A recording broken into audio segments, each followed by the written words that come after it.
दोस्तों नमस्कार। शुरू करते हैं आज की बड़ी खबरें। यदि आपको खबरें पसंद आए तो वीडियो को लाइक ज़रूर करिएगा और इसी प्रकार की खबरों के लिए आप चैनल को सब्सक्राइब कर लें। खबरें पूरी पाने के लिए वीडियो अंत तक जरूर देखिएगा। और आप हमें प्रदेश के किस जिले से देख रहे हैं कमेंट बॉक्स में जरूर बताइएगा। शिक्षकों और कर्मचारियों के लिए बड़े काम की खबर है। मध्य प्रदेश के सीएम राय स्कूलों में नियुक्त प्राचार्य, शिक्षक एवं कर्मचारियों के लिए बड़े काम की खबर है। लोक शिक्षण संचालनालय ने एक विज्ञापन जारी किया है। विज्ञापन में कहा गया है कि अगर नियुक्ति को लेकर कोई आपत्ति है तो हाईकोर्ट जाने से पहले लोक शिक्षण संचालनालय को सूचित करें सभी कर्मचारी। आप सभी को मालूम होगा, नए सत्र से प्रदेश भर में सीएम राय स्कूल खोले जाने हैं। इसके लिए जिलेवार शिक्षकों, प्राचार्यों और कर्मचारियों तथा अधिकारियों की नियुक्ति की गई है।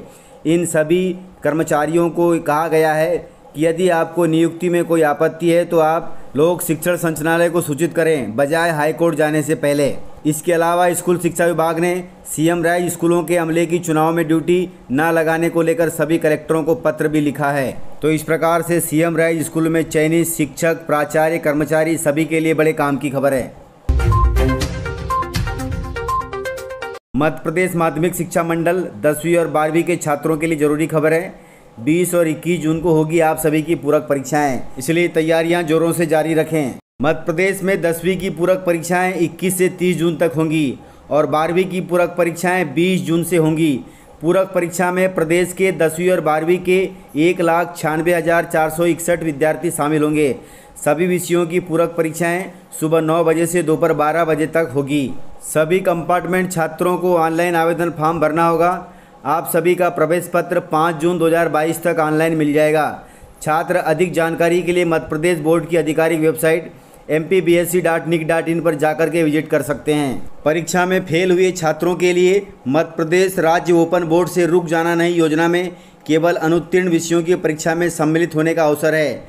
इसके अलावा दोनों कक्षाओं के फेल विद्यार्थी जून में आयोजित होने वाली रुक जाना नहीं परीक्षा में शामिल हो सकते हैं। इसके लिए 10वीं की परीक्षा 4 जून से होगी और 12वीं की परीक्षा 7 जून से होगी। इसलिए इन तारीखों का ध्यान रखिएगा ताकि आपका साल बर्बाद न हो। आप सभी जानते हैं कि अयोध्या में राम मंदिर का निर्माण हो रहा है। राम मंदिर के निर्माण कार्य के ऐतिहासिक दिन सीएम योगी ने रखा गर्भगृह की आधारशिला का पहला पत्थर। मंदिर के निर्माण कार्य में चबूतरे का काम पूरा हो गया है। आज से गर्भगृह का निर्माण कार्य शुरू हो गया है। सीएम योगी आदित्यनाथ ने आज गर्भगृह की आधारशिला का पहला पत्थर रखा। इसके साथ ही 29 मई से शुरू हुआ सर्वदेव अनुष्ठान का भी समापन हो गया। गर्भगृह की आधारशिला का काम दिसंबर 2023 तक पूरा हो जाएगा। मंदिर के मुख्य पुजारी आचार्य सत्येंद्र दास जी ने बताया कि शुभ मुहूर्त 24 जनवरी 2024 को मंदिर में श्री राम लला को विराजमान किया जाएगा। सीएम योगी ने आधारशिला का पत्थर रखने के बाद कहा कि आज से शिलाओं के रखने का काम तेजी से शुरू हो जाएगा। अब वो दिन दूर नहीं है जब मर्यादा पुरुषोत्तम भगवान श्री राम का भव्य मंदिर अयोध्या धाम में बनकर तैयार हो जाएगा। यह मंदिर भारत का राष्ट्र मंदिर होगा। आप सभी को मालूम होगा कि 5 अगस्त 2020 को प्रधानमंत्री नरेंद्र मोदी ने राम मंदिर निर्माण की आधारशिला रखी थी। गर्भगृह का काम पूरा होते ही भव्य राम मंदिर को दिसंबर 2023 में आम जन के दर्शन के लिए खोल दिया जाएगा। सीएम शिवराज सिंह चौहान की बड़ी घोषणा है। जो बच्चे अनाथ हो गए उनके लिए सीएम शिवराज सिंह चौहान ने बड़ी घोषणा की है। सरकार बनेगी अब बच्चों के अभिभावक। बच्चों को प्रतिमाह 5,000 रुपये भी दिए जाएंगे। सीएम शिवराज सिंह चौहान ने मध्य प्रदेश के बच्चों के लिए बड़ी घोषणा की है। सीएम शिवराज सिंह चौहान ने कहा कि मध्य प्रदेश की धरती पर कोई भी बच्चा अनाथ नहीं रहेगा। सरकार उनके अभिभावकों की और उनकी देखरेख का पूरा खर्चा उठाएगी। इतना ही नहीं, सीएम शिवराज सिंह चौहान ने कहा कि बच्चों की शिक्षा से लेकर उनके जीवन यापन की संपूर्ण व्यवस्था भी राज्य सरकार द्वारा की जाएगी। उन्होंने कहा कि चाहे माता पिता की कोरोना से मृत्यु हुई हो अथवा किसी और कारण से मृत्यु हुई हो, ऐसा कोई भी बच्चा प्रदेश की धरती पर अनाथ नहीं रहेगा। सरकार उनकी अभिभावक होगी। उनकी देखरेख का पूरा जिम्मा सरकार पर होगा। सरकार समाज के साथ मिलकर ऐसे बच्चों की शिक्षा, आश्रय, आहार और जीवन यापन की संपूर्ण व्यवस्था करेगी। इसके अलावा जो परिवार पिता की कमाई पर आश्रित है, उन परिवारों में पिता की मृत्यु के बाद बच्चों की देखरेख के संबंध में भी सरकार गंभीरता से विचार कर रही है। इसके अलावा सीएम शिवराज सिंह चौहान ने कहा कि मुख्यमंत्री कोविड बाल सेवा योजना में ऐसे बच्चों को 5,000 रुपये प्रतिमाह की सहायता भी मिलेगी। साथ ही निःशुल्क अनाज भी दिया जाएगा। इस प्रकार से अनाथ बच्चों के लिए सीएम शिवराज सिंह चौहान की बड़ी घोषणा है। कार्यक्रम के दौरान सीएम शिवराज सिंह चौहान ने प्रधानमंत्री मोदी को बता दिया गांधी जी, सुभाष चंद्र बोस और सरदार पटेल जी का संगम। इस पर कमलनाथ जी ने दिया है करारा जवाब। सीएम शिवराज सिंह चौहान के प्रधानमंत्री नरेंद्र मोदी को गांधी जी, सुभाष चंद्र बोस और सरदार वल्लभ भाई पटेल का त्रिवेणी संगम बताने पर बयानबाजी शुरू हो गई है। सीएम शिवराज सिंह चौहान के बयान के थोड़ी देर बाद ही पूर्व सीएम कमलनाथ ने कह दिया कि शिवराज चाहे तो प्रधानमंत्री नरेंद्र मोदी को अमिताभ बच्चन भी कह सकते हैं। एक कार्यक्रम को संबोधित करते हुए सीएम शिवराज सिंह चौहान ने कहा कि एक महान नेता की दूसरे के साथ तुलना करना सही नहीं है। यदि फिर भी तुलना करना पड़े तो केवल गांधी जी ही नहीं, नरेंद्र मोदी में उन्हें नेताजी सुभाष चंद्र बोस और सरदार वल्लभ भाई पटेल का त्रिवेणी संगम दिखाई देता है। उन्होंने प्रधानमंत्री मोदी को भारत के लिए भगवान का वरदान भी बताया है। किसानों के लिए राहत की खबर है। समर्थन मूल्य पर चना उपार्जन की तिथि को और बढ़ाया गया है। यदि आपने अभी तक समर्थन मूल्य पर चना नहीं बेचा है तो अभी भी आपके पास समय है। इससे पहले चना, मसूर और सरसों के लिए समर्थन मूल्य पर खरीदी 21 मार्च से शुरू हुई थी। मध्य प्रदेश में फिर से सरकार ने किसानों को बड़ी राहत देते हुए चना उपार्जन की तिथि को और आगे बढ़ा दिया है। कृषि मंत्री कमल पटेल ने कहा कि सरकार ने किसानों के हित में फैसला लेते हुए समर्थन मूल्य पर चना खरीदी की तिथि को 7 जून तक बढ़ा दिया गया है। उन्होंने बताया कि किसानों की सुविधा को देखते हुए 31 मई तक के लिए उपार्जन की तिथि को 1 सप्ताह और आगे बढ़ाया गया है। यदि आपने अभी तक अपने चना को समर्थन मूल्य पर नहीं बेचा है तो अभी भी आपके पास 1 सप्ताह का समय है। आप समर्थन मूल्य पर निर्धारित केंद्र पर जाकर चना बेच सकते हैं। किसान अब 1 हेक्टेयर में पैदा कर सकते हैं 76 कुंटल गेहूं, जिससे किसानों की आय बढ़ाने में मदद मिलेगी। गेहूं की नई किस्म आई है। सरसों, गेहूं और जई की उन्नत किस्मों के बीजों को किसानों तक पहुंचाने के लिए हरियाणा सरकार द्वारा हरियाणा कृषि विश्वविद्यालय ने निजी कंपनी के साथ समझौता किया है, जिससे उत्पादन बढ़ेगा और किसानों की इनकम भी होगी। हरियाणा कृषि विश्वविद्यालय द्वारा विकसित गेहूं, सरसों व जई की उन्नत किस्मों का अब हरियाणा ही नहीं बल्कि देश के अन्य प्रदेशों के किसानों को भी लाभ मिल सकेगा। इसके लिए विश्वविद्यालय ने पब्लिक प्राइवेट पार्टनरशिप के तहत निजी क्षेत्र की प्रमुख बीज कंपनियों से समझौता किया है, ताकि यह उन्नत बीज देश के सभी किसानों को मिल सके।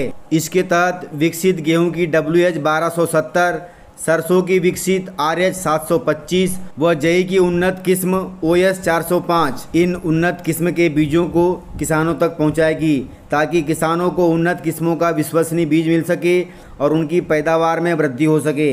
गेहूं की इस किस्म से औसत पैदावार 76 कुंटल प्रति हेक्टेयर होगा, अर्थात 2.5 एकड़ में आप 76 कुंटल गेहूं पैदा कर सकते हैं। ये उन्नत किस्मों की बीजों को ध्यान रखिएगा। WH-1270 धीरे धीरे मार्केट में आ जाएगी। हो सकता है अगले रबी सीजन में यह मार्केट में आ जाएगा। मध्य प्रदेश में नगरीय निकाय चुनाव की घोषणा हो गई है। अब नगरीय निकाय चुनाव 2 चरणों में होंगे। पहले चरण का चुनाव 6 जुलाई को, दूसरे चरण का चुनाव 13 जुलाई को होगा। मध्य प्रदेश में पंचायत चुनाव की घोषणा के बाद नगरीय निकाय चुनाव की तारीखों का ऐलान हो गया है। नगरीय निकाय चुनाव 2 चरणों में होंगे। पहला चरण 6 जुलाई को और दूसरा चरण 13 जुलाई को होगा। पहले चरण के परिणाम 17 जुलाई को आएंगे और दूसरे चरण के परिणाम 18 जुलाई को घोषित होंगे। चुनाव की तारीखों का ऐलान होते ही आचार संहिता भी लागू हो गई है। भोपाल, इंदौर, ग्वालियर और जबलपुर में पहले चरण में चुनाव होगा। राज्य निर्वाचन आयुक्त BP सिंह ने बताया कि कुल 347 निकायों में चुनाव होंगे। पहले चरण में 133 और दूसरे चरण में 214 निकायों पर वोटिंग होगी। प्रदेश में 19,977 मतदान केंद्र बनाए गए हैं। इसके लिए मतदान के लिए 87,937 कर्मचारियों की ड्यूटी भी लगाई गई है। चुनाव EVM के जरिए होंगे और मतदान का समय सुबह 7 बजे से शाम 5 बजे तक होगा। प्रदेश में आंगनवाड़ियों को गोद लेने का सिलसिला शुरू हो गया है। इसके लिए लोगों ने खिलौने सहित अन्य सामान भी दिए आंगनवाड़ी को। विदिशा जिले से खबर है। प्रदेश सरकार की मुहिम को आगे बढ़ाते हुए विदिशा जिले के कई लोगों ने आंगनवाड़ी को गोद लेने का कार्यक्रम शुरू कर दिया है। उन्होंने बच्चों के लिए उपयोगी सामान भी दिया है। इसी क्रम में विदिशा के सहकारी समिति संघ के जिला अध्यक्ष राजेंद्र कटारे जी ने आंगनवाड़ी केंद्र को गोद लिया है। आंगनवाड़ी केंद्र में पहुंचकर बच्चों के लिए खिलौने सहित अन्य सामग्री भी भेंट की। उन्होंने कहा कि जब भी आंगनवाड़ी को उनकी ज़रूरत पड़ेगी तो हमेशा उसके लिए तैयार रहेंगे। उन्होंने कहा कि शासन की योजनाओं को सफल बनाने में समाज के लोगों की महत्वपूर्ण भूमिका होती है। बच्चों की खुशी से बढ़कर कुछ भी नहीं होता, इसलिए उन्होंने एक आंगनवाड़ी को गोद लिया है। इस प्रकार से आप भी यदि सक्षम हैं तो अपने गांव की, अपने पंचायत की एक आंगनवाड़ी को गोद लेकर के बच्चों की खुशी में शामिल हो सकते हैं। मानसून को लेकर बड़ी खबर है। मध्य प्रदेश के ग्वालियर चंबल में जून में बरसेंगे झमाझम बादल। भोपाल, इंदौर, उज्जैन में इस महीने होगी कम बारिश, लेकिन जुलाई अगस्त में खूब बरसेंगे बादल। इस बार देश में पिछली बार से अच्छी बारिश होने की उम्मीद है। भारतीय मौसम विभाग ने इस बार जून से सितंबर तक देश में 103% बारिश की उम्मीद जताई है। मध्य प्रदेश में भी इस बार मानसून सीजन में भोपाल में सिर्फ जुलाई और अगस्त में ही ज़्यादा बारिश होने की संभावना है।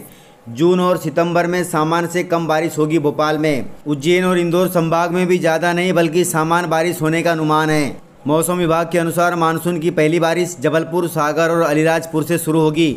जून में सबसे ज़्यादा पानी ग्वालियर चंबल में गिर सकता है। प्रदेश के चंबल, शहडोल और नर्मदापुरम संभाग में 103%, भोपाल, सागर, जबलपुर, रीवा और ग्वालियर संभाग में जुलाई अगस्त में 120% बारिश होने का अनुमान है। मध्य प्रदेश के पूर्वी जिलों में बंगाल से आता है मानसून। मध्य प्रदेश के पूर्वी हिस्से में जैसे अनूपपुर, बालाघाट, छतरपुर, छिंदवाड़ा, दमोह, डिंडोरी, जबलपुर, कटनी, मंडला, नरसिंहपुर, पन्ना, रीवा, सागर, सतना, सिवनी, शहडोल, सींधी, सिंगरौली, टीकमगढ़, उमरिया जिले, इन सभी जिलों में मानसून पश्चिम बंगाल से एंट्री करता है।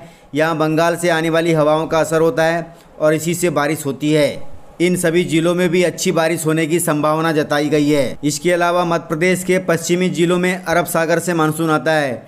पश्चिमी मध्य प्रदेश के अलीराजपुर, अशोकनगर, बड़वानी, बैतूल, भिंड, भोपाल, बुरहानपुर, दतिया, देवास, धार, गुना, ग्वालियर, हरदा, होशंगाबाद, इंदौर, झाबुआ, खंडवा, खरगोन, मंदसौर, मुरैना, नीमच, रायसेन, राजगढ़, रतलाम, सीहोर, शाजापुर, श्योपुर, शिवपुरी, उज्जैन और विदिशा जिले आते हैं। इन सभी जिलों में अरब सागर से मानसून प्रवेश करता है।